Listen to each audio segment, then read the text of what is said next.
Shalom, kembali kita akan mempelajari pelajaran sekolah Sabat di sepanjang minggu ini, yaitu iman melawan segala rintangan, dan pada hari Minggu 28 April dengan judul Firman Allah saja. Mari kita tunduk kepala dan kita berdoa. Bapa di sorga, urapi hamba-Mu dengan kuasa Roh Kudus Tuhan supaya boleh menyampaikan firman Tuhan lewat pelajaran sekolah Sabat. Ampun dosa kami, dalam nama Yesus Juru Selamat kami, amin. Saudaraku yang kasih, pada saat kita membaca Mazmur 119 ayat 103, 104, 147, 162, di sana kita bisa melihat bagaimana kekuatan daripada firman Tuhan. Dikatakan, aku beroleh pengertian dari tita-titamu, itulah sebabnya aku benci segala jalan dusta. Saudaraku yang kasih, antara dusta dan kebenaran itu tidak bisa saling bersama-sama. Lawannya kebenaran adalah dusta. Dan dusta itu berasal dari iblis atau setan, tetapi kebenaran itu berasal dari Kristus. Dan kita mengetahui bahwa kitab suci adalah fondasi iman dari para pembaharu dan esensi pengajaran mereka. Mereka memahami bahwa mereka sedang menangani firman Allah yang hidup dan yang kekal di dalam 1 Petrus 1 ayat 23. Kemudian janji-janji iman mereka dikuatkan dan keberanian mereka diperbaharui. Begitulah semua janji di dalam firman Tuhan. Saudaraku yang kasih, di dalam Wahyu pasal 22 ayat 3 ayat 2, di sana dikatakan bagaimana daun-daun pohon kehidupan itu yang akan menyembuhkan bangsa-bangsa.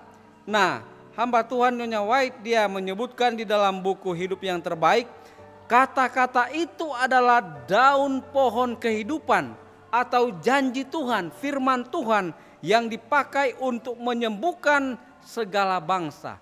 Dan kata-kata itu atau firman Tuhan kalau diterima dan diasimilasikan akan menjadi kekuatan tabiat, sumber ilham dan ketahanan hidup.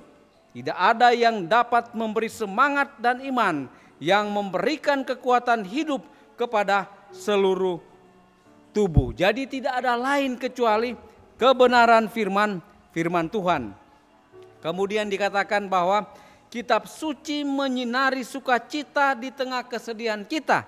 Jadi pada saat kita mendapatkan satu masalah, kita mungkin kehilangan orang yang kita kasihi, maka kitab suci dia menyinari sukacita, harapan di tengah keputusasaan kita, kemudian terang di tengah kegelapan. Kitab suci memberikan arah bagi kebingungan kita, kemudian kepastian di tengah kebingungan kita, kekuatan di tengah kelemahan kita, dan hikmat di tengah ketidaktahuan kita. Ketika kita merenungkan firman Allah dengan iman, mempercayai janji-janjinya, kuasa Allah yang memberi kehidupan akan memberi energi kepada seluruh keberadaan kita. Kemudian secara fisik, mental, emosional, dan spiritual akan dibaharui selalu. Para pembaharu atau reformator memenuhi pikiran mereka dengan kitab suci atau Alkitab. Mereka hidup oleh firman dan banyak di antara mereka yang mati karena firman. Saudaraku yang kasih, kalau kita mau mati karena firman, maka kita harus hidup oleh firman.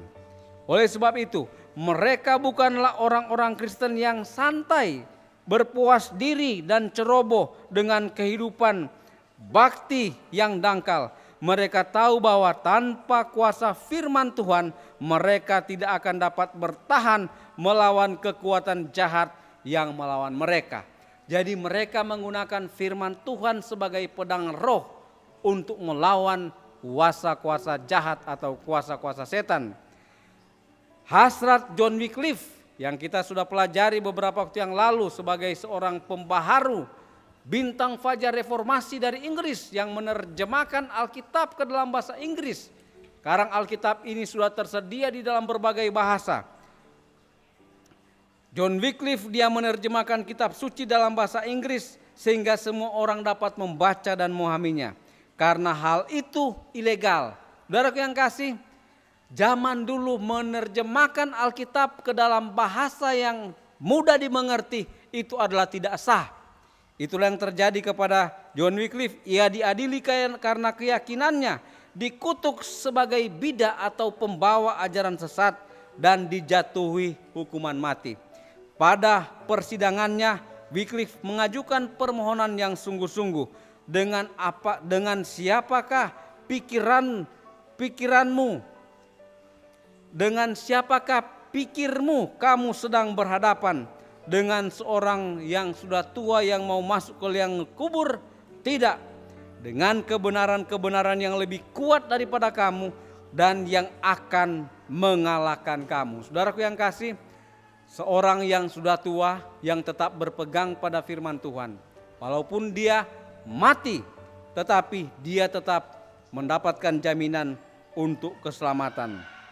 Sehingga dengan demikian, kata-kata Wycliffe menjelang ajal digenapi ketika terang kebenaran Allah mengusir kegelapan di abad pertengahan.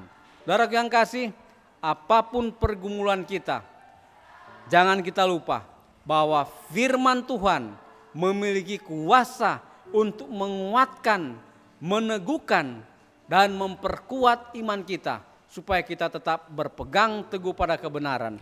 Akan datang masa yang sukar di hadapan kita, dan hanyalah mereka yang sudah membentengi pikiran mereka dengan kebenaran firman Tuhan yang akan bertahan. Kiranya Roh Kudus akan menyertai kita untuk menghadapi masa-masa yang sulit di hadapan kita. Dengan demikian kita tetap bertahan dan kita akan menjadi pemenang karena Yesus yang sudah menjanjikan kepada kita kemenangan bersama Kristus di dalam menghadapi pencobaan.